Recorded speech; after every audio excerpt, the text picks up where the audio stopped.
ಹೇಳಿ ಯಾವ ಊರು ಹೇಳಿ. ನಮ್ಮ ದೊಡ್ಡಬಳ್ಳಾಪುರ. ನನಗೆ 7 ತಿಂಗಳಲ್ಲಿ ಡೆಲಿವರಿ ಆಯಿತು. ನನ್ನ ಮಗಳು 3/4 kg ಇದ್ಲು. ಮತ್ತೆ ಡಾಕ್ಟ್ರೆಲ್ಲ ಉಳಿಯಲ್ಲ ಅಂದರು. ಎಷ್ಟೋ ಸತಿ ನಿಜ ಡಾಕ್ಟ್ರು ಮಕ್ಕಳುಗಳು ಉಳಿಯಲ್ಲ ಅಂತ ಹೇಳ್ಬಿಟ್ಟು ನಿಜವಾಗ್ಲೂ ನಮ್ಮ ಅಕ್ಕ ಒಬ್ರು ಬರ್ತಾ ಇದ್ರು.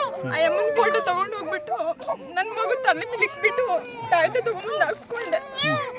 ನನ್ನ ಮಗು ಈಗ ಚೆನ್ನಾಗವಳೆ, 3.5 kg ಇದ್ದಾಳೆ. 2 ಮಕ್ಕಳು ಚೆನ್ನಾಗಿ ಇಬ್ರು ಚೆನ್ನಾಗಿದ್ದಾರೆ. ನೋಡಿ. ಡಾಕ್ಟ್ರು ದೇವ್ರೆ, ಡಾಕ್ಟ್ರು ಬೈಬಾರ್ದು. ಡಾಕ್ಟ್ರು ದೇವ್ರೆ, ದೇವ್ರೆ. ನಾನು ತಾಯ್ತ ಹಾಕ್ಸ್ಕೊಂಡು ಇದ್ದೆ. ನನ್ನ ಮಗಳು ಚೆನ್ನಾಗಿದ್ದಾಳೆ. ಅದೊಂದು ವಾರಕ್ಕೆ ನಾನು 1 ತಿಂಗಳು ಹಾಸ್ಪಿಟ್ಲಲ್ಲಿ ಇದ್ದೆ. ನಾನು 1 ವಾರಕ್ಕೆ ನನ್ನ ಮನೆಗೆ ಹೋಗ್ಬೇಕಮ್ಮ, ನನ್ನ ಮಕ್ಕಳು ಚೆನ್ನಾಗಾಗಬೇಕು ಅಂತ ನಾನು ಬೇಡ್ಕೊಂಡೆ. ನಾನು ವಾರಕ್ಕೆ ನನ್ನ ಮನೆಗೆ ಕಳಿಸಿದ್ಲು. ಇವತ್ತು ನನ್ನ ಮಕ್ಕಳು ಸಾಕ್ತಾರೆ ತಾಯಮ್ಮನೆ. ತಾಯಿ ನಮ್ಮವ್ವ. ನಿಜವಾಗ್ಲೂ ಡಾಕ್ಟ್ರು ದೇವ್ರೆ, ಅವರು ಅವ್ರ ಕೈಲಾದ ಮಾಡ್ತಾರೆ. ಪಾಪ ಅವ್ರ ಮೀರಿದ್ದು ಏನು ಮಾಡೋಕ್ಕಾಗಲ್ಲ, ಅವ್ರನ್ನ ಬೈಬಾರ್ದು. ಇವತ್ತು ಇಲ್ಲಿ ಡಾಕ್ಟ್ರು ದೇವ್ರೆ, ಡಾಕ್ಟ್ರನ್ನ ಬೈಬಾರ್ದು. ಯಾಕೆಂದ್ರೆ ನೀವಿಬ್ರು ಏನಾಗಬೇಕವ?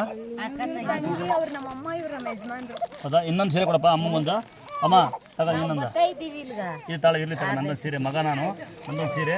ನೀನು ಈ ಸೀರೆ ಹುಡ್ಕ ತಂಗಿ. ಇನ್ನು ಈ ತಂಗಿ ಒಂದು ಸೀರೆ ಕೊಡ್ತೀನಿ. ನೀನು ಮದುವೆ ಆಗಿಲ್ಲ ಇನ್ನೂ ತಂಗಿ. ಆಯ್ತು, ನಿಂಗೊಂದು ಸೀರೆ ಕೊಡ್ತೀನಿ. ನೀನು ಮದುವೆ ಆಗು. ಮದುವೆ ಕರಿ ಅಣ್ಣನ. ಇನ್ನೊಂದು ಸೀರೆ ಕೊಡಪ್ಪಲೆ ತಂಗಿ. ನಿಂಗೊಂದು ಆದಾಗ ಅನ್ಬೇಡ, ನೀನು ಮದುವೆ ಆಗುತ್ತೆ ಬಾಯಲ್ಲಿ ಬಂದ್ರೆ ಮುಗೀತು. ಆಯ್ತಾ? ಮದುವೆ ಕರಿ, ಮಕ್ಕಳು ಚೆನ್ನಾಗಿ ನೋಡ್ಕೊಳ್ಳಿ. ದೇವರು ನಿಮ್ಗೆ ಆಯಸ್ಸಾರ ಕೊಡಲಿ, ಮಕ್ಕಳಿಗೇನು ಆರೋಗ್ಯ ಕೊಡಲಿ ಅಂತ ನಾನು ದೇವ್ರಿಗೆ ಬೇಡ್ಕೊಳ್ಳೋಣ. ಆಯ್ತಾ? ದೇವ್ರು